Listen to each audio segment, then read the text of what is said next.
আজকে রান্না করেছি ফ্রায়েড রাইস। তো সব কিছুই ঘরে আছে, তো ভাবলাম এরকম করেই ভাতটাকে রান্না করি। আর রোজ দিন একই রকম নর্মাল ভাত, এই মানে একই সবজি দিয়ে এই ভাত খেতে একদম ভালো লাগছে না। তা ভাবলাম আজকে একটু এরকম করে করি। কালকেও একটু জিরা রাইসের মতনই করবো। এটাকে আর রোজ ভাতের মতো রান্না করে আর খাওয়া যাচ্ছে না, সত্যি কথা। আর খেয়ে যেন তৃপ্তি মেটে না। খেতে হয় ঠিক আছে, পেট ফেট ভরে যায়, যাই হোক। আর এই যে সবজি, এখানে সবজি ভালো হয়েছে, তরকারিটা খারাপ হয়নি, ভাজা ভাজা করে একটু মাখা মাখা। আর লাস্টে একটু মশলা দিয়ে দিয়েছি, মিট মশলা। যাই হোক, এখানে তো সেভাবে মশলা টশলা দিতে পারছি না, তো একটু কোনো মশলা না দিলে ভালো লাগে না। তো ভালোই লাগছে খেয়ে, যখন দেখলাম খুব ভালো লাগছে।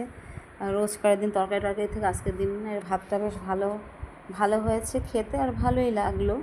তো যেটা হয়েছে যে রোজ একঘেয়েমি। এখানে আমি যখনই বেড়াতে আসি আমি দেখি খাবারগুলো রোজই যেন একই টাইপের, একঘেয়েমি। যেমন আমাদের এখানে কোনো দিন শাক খাই, কোনো দিন গাটি কচু, কোনো দিন কচু দিয়ে চিংড়ি মাছ দিয়ে, কোনো দিন কচুর শাক মাথা দিয়ে, কোনো দিন মুগ ডাল, কত রকমের কত কিছু সবজি টবজি হয়, খেতে ভালো লাগে। এখানে একই টাইপেরই খাবার হয় রোজ। ওরকম সবজিগুলো কেটে কুচিয়ে কুচিয়ে একটা ভাজা করো আর একটা মশলা দিয়ে দাও, ঠিক আছে, এরকমই খাবার।